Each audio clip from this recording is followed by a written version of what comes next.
Malachy Walsh, thank you so much for being Charley Thornton. It's great to talk to you again. I always enjoy talking Talk with to you. you. Always enjoy talking with you. You wrote a book. I did. You finally wrote a book, Socratic Scribbling, and I haven't worked all the way through it, but it's a delight. It's an absolute delight to read it. The writing is really good, which is really appropriate for a book about writing.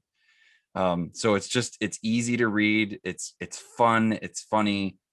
So I appreciate you taking some time to talk with us about the book. And I guess my first question is, why did you feel the need to write this now?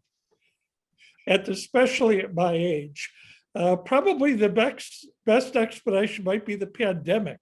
What else was there to do? But over and above that, it came from after I retired from advertising. I connected with some folks that were starting an online version of the Great Books program, which came out of the University of Chicago in the 30s, 40s, and 50s. And I ran into this fellow from Oklahoma, Scott Hambrick. I've met Scott. I've actually talked with him for the podcast. Really interesting guy. Well, what I loved about Scott's take on the great books is I am a big believer in the great books and always will, which I could go into at length in a minute. But what I really liked was his approach and how he came to like them. He's a successful kind of online entrepreneur and apparently wasn't real happy with his fitness. So he got involved with progressive resistance exercise and he got ripped, lifting and doing all those squats. And he then began to think he wasn't all that happy with the education he had gotten either. So somehow he ran across Mortimer Adler's How to Read a Book and stuff about the great books and had a insight which no one else has had, which is that the great books could create mental fitness for your mind. And if you start at the beginning and literally work your way through Adler's 10-year program, it's more or less like starting a progressive resistance exercise program, only for your mind. And I love the metaphor. And in addition, his podcast was attracting kind of young people, which the great books didn't. The great books these days are kind of, they're old. So why should I read them? Why would you want to read an old science book? Why would you want to read kind of The First Doctor? What a waste of time. And also, they're politically incorrect. They're old white dead guys, at least the Western civilization version of them. So they're more or less going out of fashion. I found when I joined great books groups, they tended to be old folks like me, though I had always found them incredibly valuable. So anyway, that's how I ran into Scott, and he asked me to be a moderator or to lead great books discussion on online great books, which I started to do.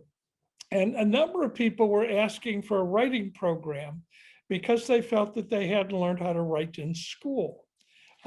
This is not unique. In my 30 years of advertising, I had lots of people from clients who want to approach me and ask to do an individual tutorial with senior executives or to develop a course showing people how to write. And basically, you and Joe McCormick have built a very successful business on that very need. And we're not talking about dumb people here. We're talking about people who come out of Harvard and Stanford have trouble putting together a memo. Yeah, so they're not only are they not dumb, but they're also highly educated. Yes. So what did we miss here in terms of teaching people how to do this thing that you think of as a pretty basic element of education, being able to write effectively? I think we've been focusing on three wrong things. If you go to, well, let me finish. So I did develop a writing course, and hence Socratic Scribbling is basically that writing course, which I did for online great books, which I then said, well, what the hell, I got a book here.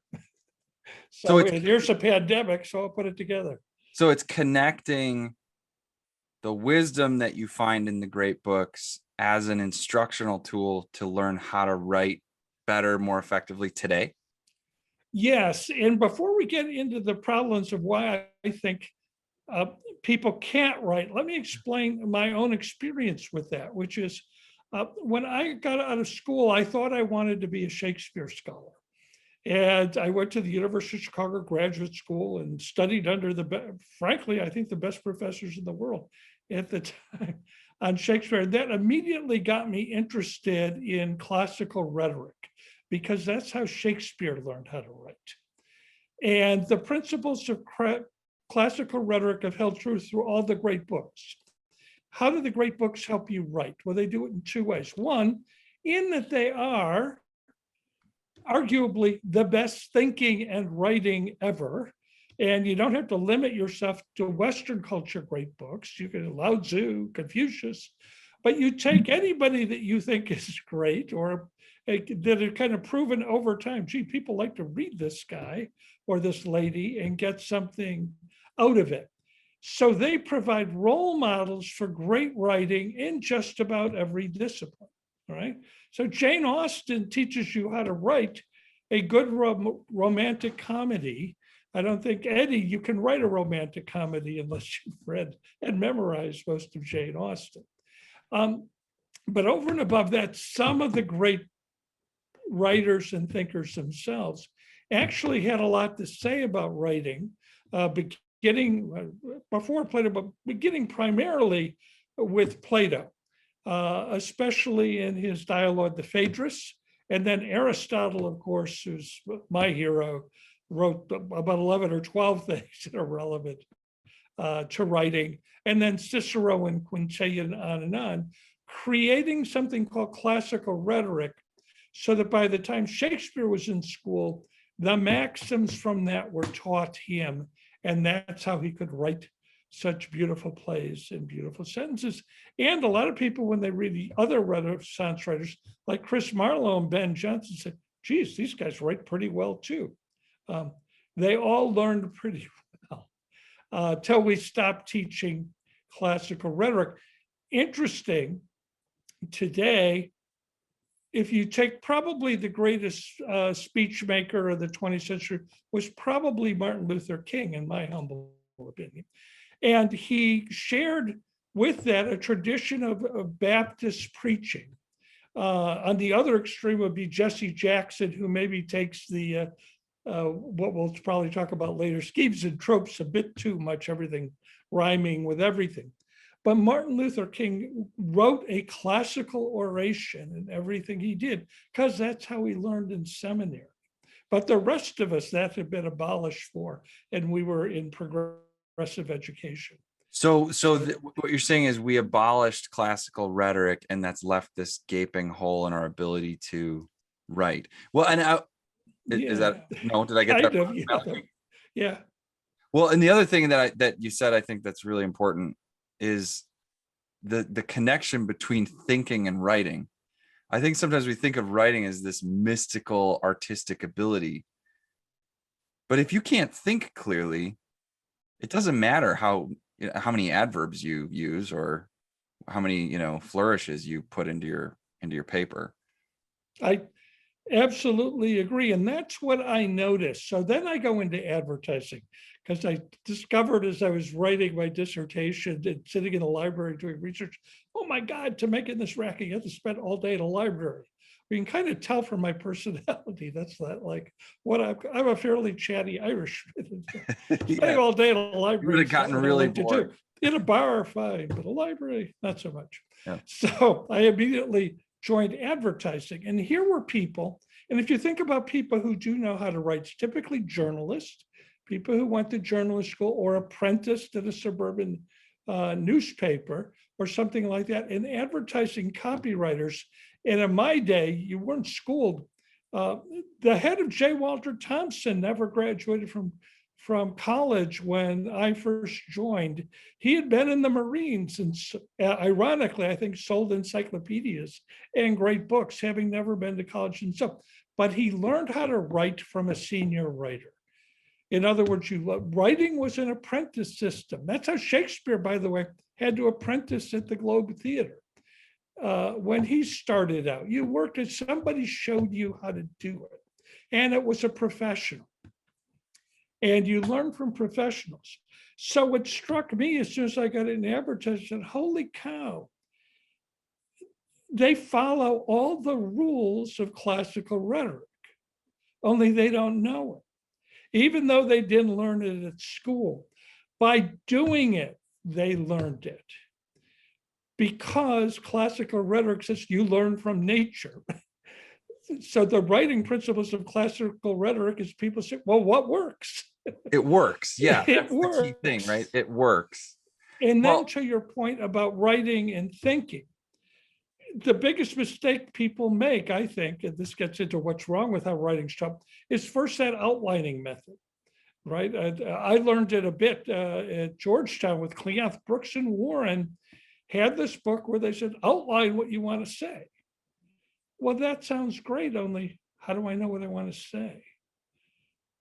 You know, it's easy. Everybody can write pretty well if it's something important and familiar to them, right? When push comes to shove. It's stuff that is workman-like writing that we're asked to do all the time that we don't know how to do. So the method I suggest is, in fact, you write in order to find out what you think.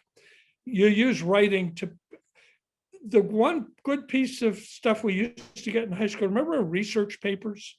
And they told you to use index cards to collect what other people thought about the subject. Yeah. Well, I argue, yeah, do that, only do that with your own head. Like, what do you think? So it's not what so-and-so thought, but it's, oh, I have this idea and I have this idea and I've got all these different cards. Right. And I keep it, and I don't care if they're cards or sheets of paper or, you know, if you use a word processor. The key in what we learned from Plato and Aristotle is the ability to collect ideas and sort them. Aristotle in his Organon says, you start collecting examples of everything you're talking about. You generate a bunch of examples and you sort them into groups and say, and you're comparing and contrasting one group of ideas. You say, well, these 5 ideas all have this in common. And as you start to almost visually play with the ideas, you start to see patterns that make sense to you. Yeah. And then that's, yeah, go ahead. And now you've got, now I have buckets of things, and then these evolve into different points that I can develop. Okay, I see what you're saying. Now, I think you're kind of getting into it without maybe some of the language of it. A lot of our listeners, if they're like me, were never taught classical rhetoric. And I actually thought I had a pretty decent education, but that was a big gap. So could you give us, is it even possible to give us like a 2-minute crash course in what comprises classical rhetoric? Well, maybe not, but I can say how classical rhetoric tells you sort of to work. And you can do this, Charlie, with a thought experiment. If you make a list of every kind of writing that you see over the course of a week or hear or read, and by that I mean movies, video, online, and whatever, and just did a running list of them, and that of collecting examples where writing plays a key role, even if you don't see the script, so to speak. They're talking it. You make that list. You notice, and this is what I do with my writing class. I'd say, okay, help me sort these out. What do they all have in common? Well, they all have a writer and a reader or an audience, right? And interestingly, sometimes the writer is his or her own audience if you're keeping a journal, but you're reversing roles. But nonetheless, think of these as theatrical roles. There's a role as the writer or narrator, and then there's your role as a reader, and then there's words in between. And words are supposed to convey something. Well, already that gives you a big common sense insight about writing and language, which you and Joe know so well, which is, and why I think Joe's last book on noise was so much about leadership, that it's about influencing relationships. You write in order to improve your relationship with yourself, if you're keeping a journal, or in somehow to help somebody else do something, think something, or feel something. Yeah, and somehow to invite them or move them along some kind of continuum towards something, whether that's knowing me better or just, approving that project. And I think what you're saying about the audience, because the reality is in business, the audience is almost never ourselves. It is in journaling. I've got my journal somewhere right over there. But I think you're hitting on something just really, really elemental, and a lot of people miss it, which is they write almost as if they're writing to themselves when they're not, and they don't take the time or effort to stop and kind of imagine, what is it like to be this other person that's receiving this? What would I need to know? What would I want to know? What responsibilities do I have? So how can people break out of that and try to understand that when they've got their role as the writer and someone else has the role of the audience, what do they do to get more in touch with that other role, that other character? Well, I think you've hit on the biggest thing, which is when we took courses in writing, they focused on the writing itself, right? Without ever, you wrote essays to who? The teacher? What influence were you trying to, what were you trying to get the teacher to think, feel, or do? Nothing. There was no ground for that relationship. So to your point, audience is everything. That's where writing really breaks off and becomes independent. And the thing almost entirely ignored by regular writing books or regular schooling of writing, the classical rhetoric, along with journalism and advertising, are always what I would call audience centric.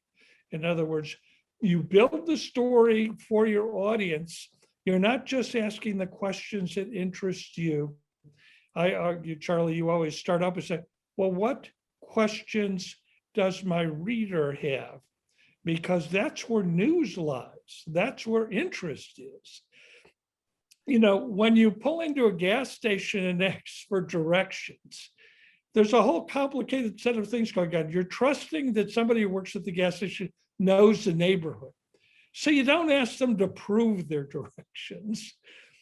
And there are people who know how to give good directions, usually have kind of driving landmarks, second light, look for the church, make a right, And they're very good at it, and hence can do that and achieve a lot of clarity because there's a particular format for giving that kind of information based upon that kind of question that you're asking the gas station attendant. And he could write down those directions very clearly for you, probably with a little graphic. I'm glad you brought that up and we've talked before because you've been an advisor for us as we develop our writing curriculum and somewhat of a mentor for us. And we've talked about this issue of questions and how get away from just outlining stuff you want to say and start thinking about what questions does my reader have. And I was really glad to see that in Socratic Scribbling, that's like all over. I mean, you talk a lot about asking those questions. Is that part of classical rhetoric? Is it a lot about asking questions? It is indeed. In fact, that's how Aristotle and Plato, to some extent, organized. They say, well, it depends upon the kinds of questions that lead you to writing. When you're writing for knowledge, you want to know, well, what's going on? What's news? Because you wouldn't be asking the question if it weren't news to you. What do I do when my vacuum cleaner works? Right. Or doesn't work? So those are questions of knowledge. Now, in some cases, like the gas station attendants, the character of the speaker is enough. Namely, well, he's in the neighborhood. You're not going to ask him to prove that that's the right way there, right? If it's somebody talking about what they think is going on with the environment, you may have a lot of questions like, well, how exactly do you know that? Or why are your predictions any better than my predictions of a poker game patterns? So you get into some fairly serious questions. So, And in a trial, for instance, proof comes in quite often. But Aristotle said there are three sources of credibility when you're writing. There's you, what people know about you, right? Mhm. There is what you're talking about at all and your knowledge of what you're talking about. Mhm. So that's the speech. And then there's the audience itself is a source of credibility. In other words, can I tell a story here? Let's Of course. jump to advertising just to show this. Of course. I don't know if you got to the Cheese Whiz story, but this is one of my favorite stories. One of the first jobs I had was Cheese Whiz, even this is the early 1980s. And Cheese Whiz, as you may or may not know, comes in a jar in a sort of day-glow orange, right? Okay. And I know what it is. it was introduced in the early 1950s, maybe even the late 40s, with that kind of science fiction name, right?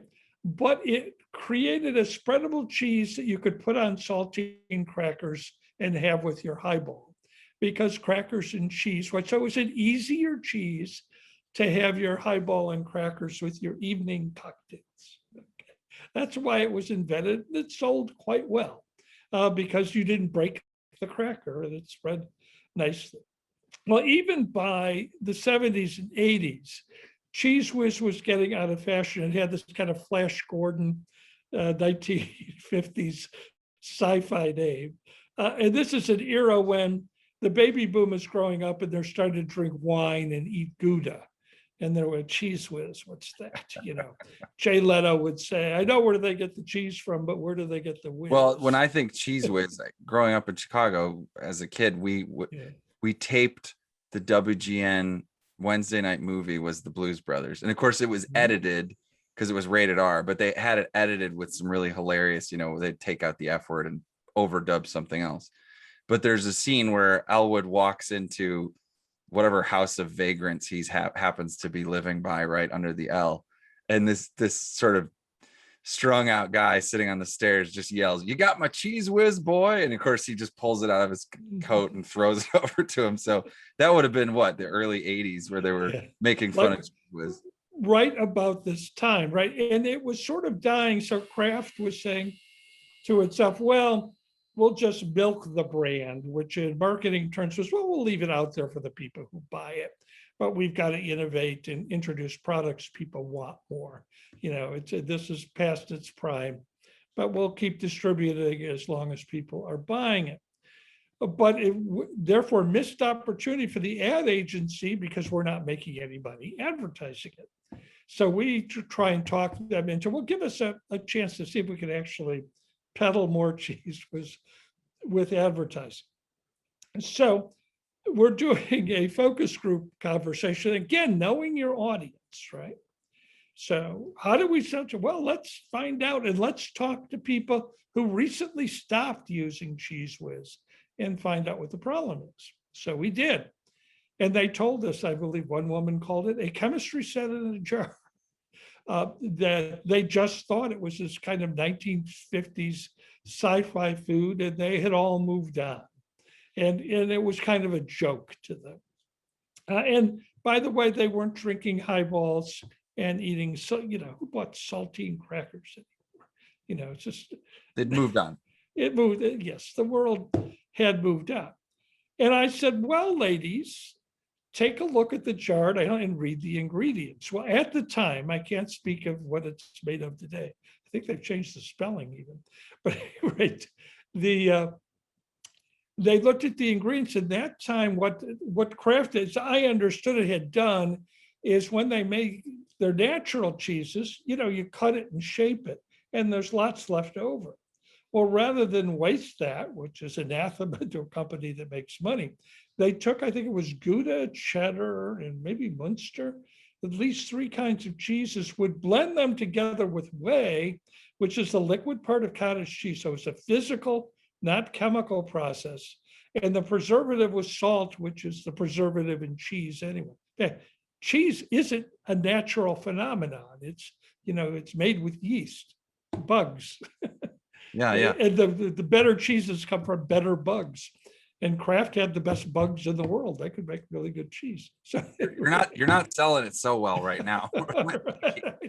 When you I think know. bugs and cheese, it's not like No, we discovered that wasn't a good idea. It was also aged in the Carlsbad caverns and caves, which I thought was interesting. My audience said, so what? I which thought it might was be kind what of our audience is romantic. about to Yeah. say here. So we're talking about bugs and cheese. I know. Anyway, No, continue. anyway, they said, oh, and the flavoring was Worcestershire sauce and mustard. Okay. And that's what gave the tangy zip of Cheese Whiz. Okay, so they said, oh, well, now that I know this, I'll buy it again because it does spread well on crackers. So you have to tell people this. So we immediately go back, beaming, telling, well, you have to tell people this. And here's this commercial. We made real cheese made easy. And we showed actually the natural cheeses, blending, adding the Worcestershire, voila, Cheese Whiz. Kraft being a shrewd marketer. So, well, let's test this first. So they ran it. One market got Cheese Whiz advertising, another market got no advertising. And I don't know, for 3 or 6 months or so. And the market at which we ran the advertising actually drove sales down. So we told the truth that Cheese Whiz was in fact not a chemistry set in a jar. It's not what you think. It's really good for it, and it's made out of good stuff. People weren't buying it. Kraft gave us another chance, and we reversed our process with the audience. This time we said, well, let's go to the people who eat a lot of Cheese Whiz. Where do they really eat a lot? And it was in Texas. They had twice as many per capita households use Cheese Whiz in Texas as in the rest of the country. And they use twice as much. So they, instead of one jar, they were using two. So we go down to Texas and chat with ladies. There's a lady and found out that they recently started using Cheese Whiz. Why did you start using Cheese Whiz? They said, well, and at this time, or the early 80s, microwave penetration was getting up. It was like actually getting up into the 70s and 80s. We were getting herd immunity to microwaves.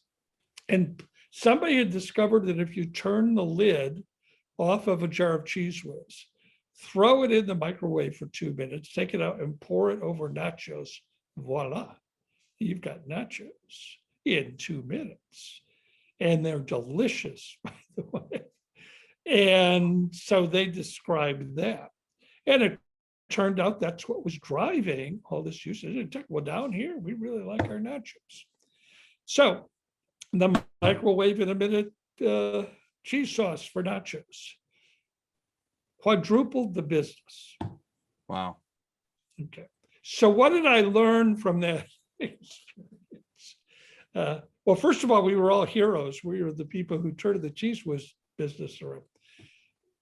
But what I learned is that telling people they're wrong doesn't tend to be very persuasive. Guess what? You were dumb about Cheese Whiz. It's actually better than you think. Okay. It's hard to change people's minds. Who really wants to change their mind?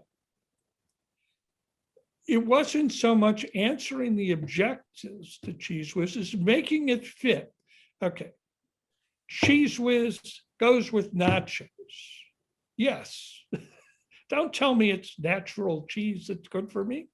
Tell me it's junk cheese that goes on, makes other junk foods taste better. It's great on hot dogs. It's the junk cheese to go with all the stuff you really love.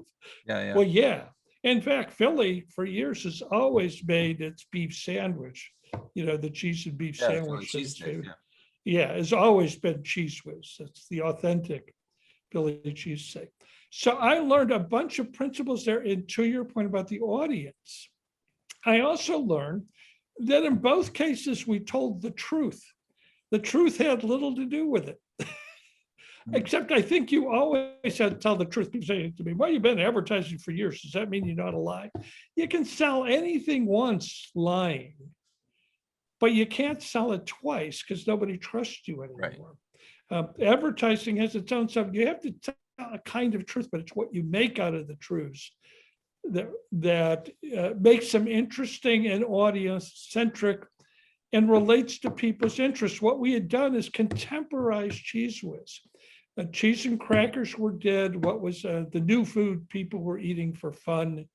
And we invented that category of fun foods. Got it. Love it. What a great story. So let me play devil's advocate for a second here. Sure. We live in an era where, you know, there's 280 characters in a tweet. What could Socrates and Plato possibly teach us that would be relevant in our digital age when everything's moving so fast and everything's sound bites? Why is it worth giving a second look at these guys? Well, that gets down a little later into classical rhetoric, which is creating highly simplified ways of making your point. And these were done through schemes and tropes and something called enthymemes or memes. Okay. Guess what? Memes come out of Aristotle. Aristotle said, whenever you're writing a thing, you had to create verbal memes, which was usually relying on a maxim. According to Aristotle, you know, there are really no new ideas, and ultimately your argument always boils down to make hay while the sun shines, or it boils down to haste makes waste. Now, those contradict each other. So the trick in writing is figuring out the classic maxim that fits today. He talks about why we like memes as they connect two unlike things together, and the reader himself has to put the connection together. And we do that. You can do that visually, which is the way we do them online, or you do them verbally, usually through a maxim or an epigram, and you can, you know, be Oscar Wilde or La Rochefoucauld or Ben Franklin. And then it's important. Something else we weren't given in school was that list. Where the hell was that list? Mm-hmm. And you got a great number of these in the book, and they're so fun to read because you're pulling them from all over the place, and some of them we recognize so readily. So go ahead, talk about the list. Well, then, so there's the list of the maxims, which you can get out of Ben Franklin or anybody, La Rochefoucauld, Oscar Wilde, anybody who writes epigrams, you know, even great tombstone things. Like, do you know what's on Dorothy Parker's tombstone? Mm-mm. Please excuse my dust. I just find that delightful. At any rate, the other big part of language is sound should echo sense. If you want people to remember something and stick it out, you have to make the sound of what you've written echo the sense. Ask not what your country can do for you. Ask what you can do for your country. Everybody remembers that line, even if they weren't there to hear it. It is a classical scheme, which is to put the pattern of the words, and there's some 20 or 30 of these that Shakespeare had to memorize and practice. These are actually good little things to practice. But yes, headlines and especially tweets written in those kind of sound balance patterns tend to be very funny and memorable. So if anything, they doubly help you. I remember when I was at Thompson and I passed around a list of the schemes and tropes to the creative department, they were so angry. They said, why didn't anybody give us these before? All I would have had to do was tick, what's the idea I'm trying to convey? And I could have just played with a variety of these and see which of these you like it likes you. You can take Salem out of the country, but you can't take the country out of Salem. So we're reinventing the wheel with a lot of this stuff that's Absolutely. already been defined. The changes in the media don't change the inherent structure of the way we communicate with each other. Got it. If anything, they emphasize. Well, if we've got someone listening right now who wants to learn more about this stuff, obviously they should pick up your book, Socratic Scribbling. And there's a lot of one of the things I really liked is at the end there's this toolkit where you break a lot of this stuff down, and it's very easy to digest. And it's kind of sequential. Do this, then do that, then do that. How long would it take someone to learn how to write this way? I mean, you had a lot of study. You had a whole career in advertising, and you've mentored a lot of writers, and you've taught a lot of writing. So I am curious, like, is this something that somebody could start quickly? Like, what would they need to do to start understanding what schemes are and what tropes are, and actually get some value out of them that isn't just, oh, that's kind of interesting, but I'm not sure how to apply that? Okay. I strongly recommend I think the best book out on schemes and tropes now is by Mark Forsyth. It's called you can't read, The Elements of Eloquence. He's a British writer, journalist, who put this together that actually tells you a little background and gives you great examples of all the schemes and tropes, if what you want to write are tweets, Yeah. and especially online, quick, memorable things. I believe he's a This is a video book I go blogger for in a minute. too. Pardon? I believe he's a video blogger too, and he's got some really fun stuff, if I'm not I think mistaken. he calls himself the Inky Fool. Yes. Yeah. Yeah, and he's this kind of word nerd in London. Yes. And he explains all the, yeah. Okay. I think you pointed him out to me before, and that is worth checking out. It's a lot of fun. And you can just, if you Google classical rhetoric schemes and tropes, you'll find 50 lists of these. So you could just print them out, and you can play with them, and it's kind of like making up limericks. And you just take an idea you have and try it fit one. But there is a logic behind them, so they're worth kind of studying. Anyway, to answer your questions, I think you can learn the fundamentals in 6 weeks. And then you need a year of practice. But then there you go. can write. That's, if you can make it through Harvard and not learn how to write, 6 weeks and then a year of practice doesn't sound that daunting. I do want to ask just one thing, because we're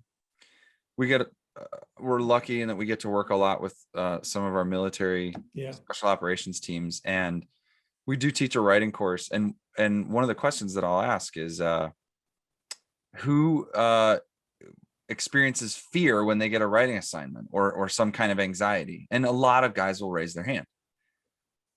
And then I ask the set follow-up question, which is just so we understand each other. How many of you have jumped out of airplanes before? And they all raise their hand. And many of them would prefer to jump out of an airplane than to write something. So how can we help people break down the fear of the written word? Because I think it's there for a lot of folks. Yeah. I think it's practicing the picking your own mind. A lot of writers will tell you the artist way, though in some ways I'll make fun of, the express yourself, just write every morning, whatever comes into your head. Well, in a way, it's kind of funny. I know William Butler Yeats wrote that way. He considered it inspirational. But I think people who have tried to do that, they sort of end up writing their morning list. Anything else, doing what's called the morning pages. I recommend a different style of morning pages, which is ask yourself a question that's on your mind. And don't answer it. Ask yourself, well, in order to answer this question, what are some other questions I need to think about first? And then start answering the questions, and don't worry about the writing. Just make a list of the key points and answer them, and start to sort them until you're kind of satisfied that you've thought through what you want to do. Why do I think this is important? Because gets back to your writing and thinking thing. this is so important in every area of your life. Suppose you want to ask a girl out. Right? How do I ask Sophie out? Okay. What questions do I need to ask myself? How do I get to know? Do I know anybody who knows Sophie? What attracts me to Sophie? Where might I have opportunities to meet Sophie? Is there somebody who can introduce? Who are people who could introduce? Who'd be the best person? You could well develop 100 questions. You think this through. Well, let me tell you another story. How it's so practical. Well, we were on our way up to Kellogg's to make a big presentation. So, of course, we're killing time. And there was one account woman who had been dating a guy from Cincinnati who worked at Procter and Gamble for over a year, and he had yet to kind of bring up marriage as a subject. And she wanted to kind of move the relationship along. So then the people started teaching, well, Malachy, you're our big strategist. What should she do? So I asked her about 15 minutes worth of questions about her and him. And then I tell her what to do. So what should I do? I said, feed his friends. Well, she actually got a little pissed. She said, I just pour out my heart to you. This is like important to me. And you give me this like dumb answer like feed his friends. And I said, yes, I think you should feed his friends and he'll ask you to marry you. And she dismissed him. Then everybody else gave her well, have an honest talk with him. Give him an ultimatum. Tell him, he needs to decide where this relationship is going in 3 months or you're going to move on, And then I said, ultimatums. They don't work real well in negotiations. I wouldn't do that. I'd feed his friends. So anyway, about a few weeks pass, and I'm up in the Kellogg account group, and there is Kelly showing off her ring. She's engaged, and George, who runs the account, says, so Kelly, tell her what happened. So it turned out that her boyfriend, Kyle, was in town to play soccer because he belonged to a Midwest soccer league and was going to spend the night at her place. So she decided to said, well, why don't you bring everybody here after the game and I'll have a stew and beer and I'll invite my girlfriends. And then she said, well, he wasn't all that happy with it. He said, well, make sure they're the pretty ones, I think was his line. So it didn't sound good to start off. I said, okay, we'll come. So anyway, the evening comes and she's so busy pouring beers for all these jerks. And whatnot, she never gets a chance to talk to Kyle. Turns out he has an early plane in the morning because he has seal. So he just crashes. She'd already said, well, my advice clearly didn't work. And she didn't even get time to give him the ultimatum. The following Wednesday, he surprised her, came to her house to marry. Well, how did that come about? Well, it turned out that his friends, the captain of the soccer team, told him he better ask Kelly to marry him or he was going to pursue her because she was a girl worth having. I told her my analysis had been that Kyle was a guy's guy. He loved sports. He loved the competition at Procter and Gamble. He loved being successful. The opinion of other men was the most important thing to him. And interestingly, that's also why Kelly loved him, is because her father was a man's man and her mother told her the advantage of a man's man is you didn't have to worry too much about fooling around or whatnot, because the guy really liked his guy friends. And all you had to do was keep him in booze every now and then. And you didn't have to overplan his social life. And he would be bored. And she sort of that's when Malachy Walsh Relationship Expert Incorporated was born. Absolutely. But I'm not a relationship expert, but I am a rhetorician. It's sometimes better a rhetorician than a. Yeah, it sounds like it. That's fascinating. Well, it is always good to talk with you. Let's find we should find an excuse to talk about Shakespeare at some point, because I'd love to get your thoughts. The book is Absolutely. Socratic Scribbling. Where can people get it? Amazon, I saw it. Where else? Amazon, it will be available through online great books. There is just gone up. It's not complete yet, but socraticscribbling.com. So my good friend and the person who's actually responsible for the book is Katie King, who guided me through the process and is well, I'm so glad she did. helping me get things done. It's really a treasure. So thank you so much for talking to me today, Malachy. It's always good to talk with you. Always a pleasure as well. And I would just make one plug. Why I like what you guys do is that you developed all the techniques by nature by working with people. I remember once I was at one where I think your client was Harley Davidson, and the whole senior management comes up on their hogs. But they were having trouble communicating, and helping them as a group analyze why and develop templates to address the kinds of questions they need to address. I remember just seeing what a revelation it was to them, and how you don't actually need to read classical rhetoric, but you need somebody to show you how to do these fundamental truths about writing and communicating. Well, and it's kind of cool to see that some of the stuff that we've stumbled on is actually much older and much more substantial and just more innate to what it means to be humans and how to move them. So great stuff. Thank you so much, Malachy. All right.